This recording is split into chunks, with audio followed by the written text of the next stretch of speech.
Assalamualaikum warahmatullahi wabarakatuh. Alhamdulillahilladzi akhrajana minadh dhulumati ilan nur. Asyhadu an la ilaha illallah wa asyhadu anna Muhammadar Rasulullah. Syahadatan tunjina biha min adzabi jahannam wa tudkhiluna ila jannatin na'im.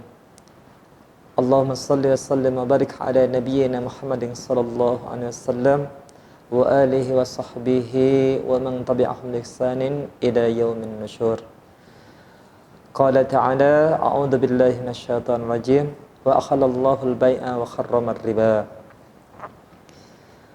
Terkait pertanyaan hukum meminjam uang di bank.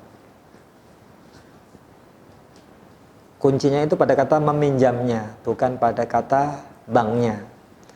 Karena kalau bank sebagai sebuah bangunan itu nggak ada masalah, dia kan dihukumi netral. Sebagaimana ini studio, ini sekolah, ini pegadaian, ini bank, pasar. Bank itu secara gedung itu normal saja, nggak ada kaitannya dengan haram, nggak ada kaitannya dengan makruh. Dia sesuatu yang mubah saja karena sebagai sebuah bangunan.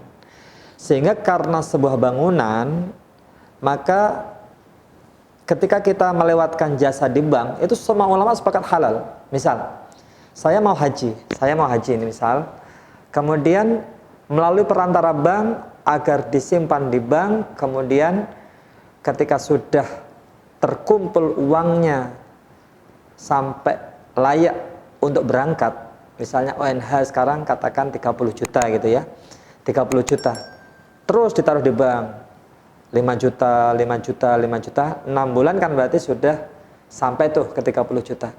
Ketika kita memanfaatkan jasa bank seperti ini, semua ulama mengatakan halal, boleh, nggak ada kaitannya dengan hukum haram, makruh yang itu terlarang.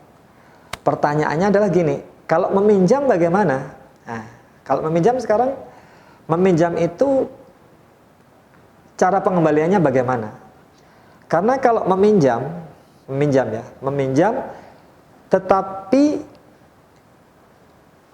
ketika kita mengembalikan dengan lebih dan itu menjadi akad, menjadi bagian dari yang ditransaksikan.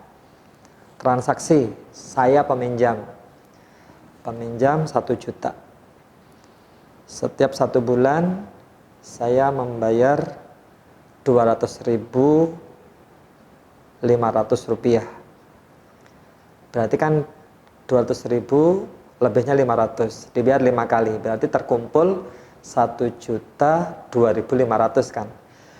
Yang 2.500-nya itu ketika ditransaksikan itu nggak boleh, apalagi yang menentukan dari yang meminjamkan, dari pihak bank dalam hal ini.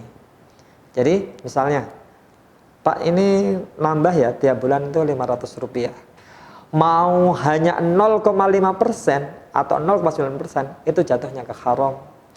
Karena kalau ini terjadi, ekonomi secara makro itu rusak.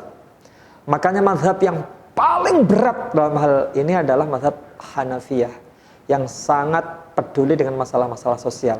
Karena kalau ini diteruskan, ini rusak. Mengapa rusak? Nah, kita lihat ya akibat kalau tadi meminjam dilebihkan. Pertama, secara pertolongan, secara menolong, itu bukan menolong, malah mencekik kan.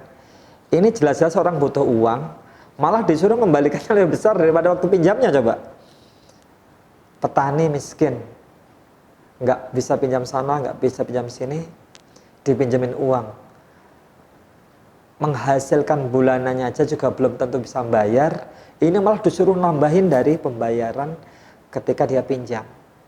Maka ini dilarang. Nah, kalau yang mengambil bunga karena dia bukan pinjam bagaimana?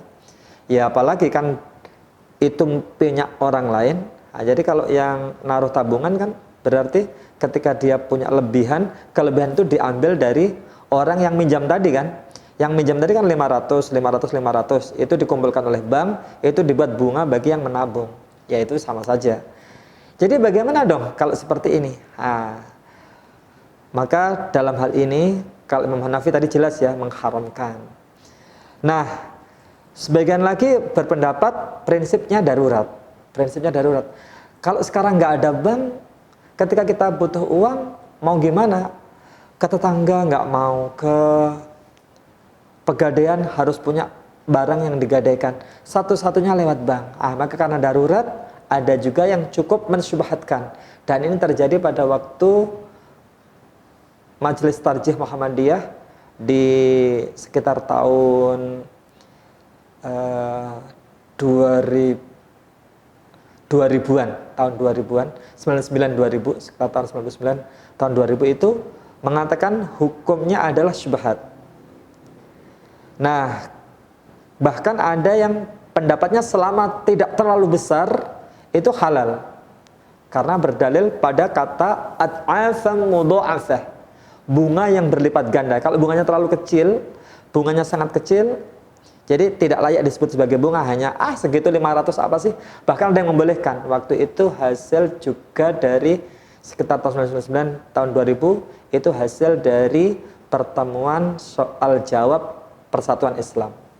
Jadi yang satu membolehkan kalau tidak mengambil bunga terlalu besar, ada juga yang mensyubhatkan karena darurat, tapi ada juga yang sangat mengharamkan, yaitu kalangan Imam Hanafiyah. Maka karena menghadapi yang seperti ini, maka Majelis Ulama Indonesia kemudian mendirikan bank syariah. Bank memberikan pinjaman, tetapi niatnya bukan sebagai pinjam, tetapi sebagai bagi hasil. Maksudnya gini, ketika kita mudharabah ya, jadi musyarakah kerjasama itu ada beberapa macam. Nah, yang dipakai biasanya itu akad mudharabah. Akad mudharabah itu jadi pinjam, tadi petani ya, pinjam, misalnya dapat untung dari panen, itu modal tadi dari bank dapat 500.000, kemudian dipakai untuk pertanian menghasilkan 525.000 misalnya. Yang 25.000 ini misalnya dibagi dua, yang 12.500 untuk petaninya, yang 12.500 dikembalikan ke bank. Jadi ketika mengembalikan ke bank itu 512.500. Ini boleh. Dalilnya mana? Dalilnya nggak ada, tapi itu ijma. Jadi sejak zaman Umar ibn Khattab dan diikuti oleh semua sahabat radhiyallahu anhum ajmain, mereka menggunakan kebiasaan seperti ini dan semua sahabat waktu itu tidak ada yang menolak. Artinya sudah menjadi ijma para sahabat bahwa ini boleh seperti itu ya. Nah, sekarang kalau yang memberikan lebih itu dari pihak peminjam tanpa ditransaksikan, itu juga boleh. Itu sepakat ulama boleh. Jadi misalnya, nah ini terjadi di bank, di beberapa bank di anak benua India ya. Nah, di sana peminjam itu tidak ditransaksikan. Jadi karena dia ngerasa dibantu oleh bank, kemudian misalnya tadi pinjam 1 juta, mengembalikannya udah saya lebihin lah 1.100.000, itu juga boleh karena itu dari inisiatif baik orang yang meminjam. Dan bank-bank yang seperti itu alhamdulillah tetap ada barokah. Jadi kalau kita ke beberapa anak benua India ya, di India, Pakistan, Bangladesh itu bank-bank yang seperti itu mereka tetap hidup, tetap tambah besar banknya. Jadi tidak otomatis kemudian wah dari mana dong pendapatan banknya? Enggak, tetap hidup gitu. Jadi meminjam itu jika ditransaksikan bunganya maka itu haram. Terakhir, bagaimana kalau orang yang menabung kemudian dapat bunga? Itu sebaiknya bunganya jangan diambil, tapi digunakan untuk kemaslahatan umat. Misalnya ini saya nabung 500.000, ambil 500.000-nya, selebihnya itu dipakai untuk jembatan, untuk pembangunan-pembangunan yang sifatnya umum. Misalnya untuk panti asuhan, untuk pembangunan pos ronda dan seterusnya. Yang sifatnya umum gitu. Jadi tidak kita ambil. Sehingga itu hasilnya bisa dirasakan oleh banyak orang. Bukan kita sebagai penabungnya saja. Karena sebenarnya lebihnya itu juga ngambil dari punya orang lain kan. Makanya kita pakai sesuatu yang itu juga dipakai oleh orang lain juga, bukan hanya kita, atau sederhananya dipakai untuk kepentingan umum. Wallahu a'lam bishawab. Assalamualaikum warahmatullahi wabarakatuh. Innallaha 'alimu ghaibis samawati wal ardh